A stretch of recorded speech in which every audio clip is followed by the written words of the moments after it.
আপনি যদি বলেন ইসলামের পক্ষে, আপনাকে বলতে হবে সমস্ত ক্ষমতার মালিক আল্লাহ, অদ্বিতীয় কেউ নাই, লা ইলাহা ইল্লাল্লাহ। গণতন্ত্র বলতেছে সমস্ত ক্ষমতার উৎস জনগণ।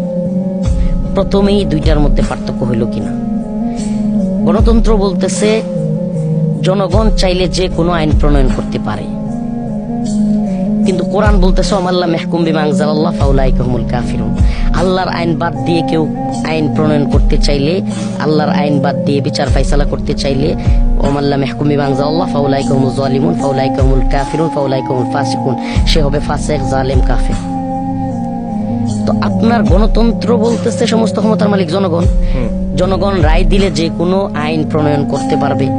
ইসলাম বলতেছে না, ইসলামের আইন জনগণের রায়ের উপরে না, আল্লাহর রায়ের উপরে। সুবহানাল্লাহ, ইনিল হুকমু ইল্লা লিল্লাহ, হুকুম চলবে একমাত্র আল্লাহ। কিন্তু বাস্তবতা কি? গণতান্ত্রিক রাষ্ট্রগুলোতে চাইলেই মদের লাইসেন্স দেওয়া যাচ্ছে, সুদের লাইসেন্স দেওয়া যাচ্ছে, পতিতালয়ের লাইসেন্স দেওয়া হচ্ছে। এটা শুধু আমি কোনো এক সরকার, আওয়ামী লীগ সরকারকে বলবো না, বিএনপির সময়ও ছিল, সকল সরকারের সময় ছিল। বিএনপির সাথে যখন জামাত মিলে সরকার ছিল তখনও ছিল। তো এই যে কাজগুলো, এগুলো তো হারাম। তো আপনারা তো তখনও বিএনপির সাথে জোট সরকারে আইসা ওগুলোর একটাও বন্ধ করতে পারেন নাই।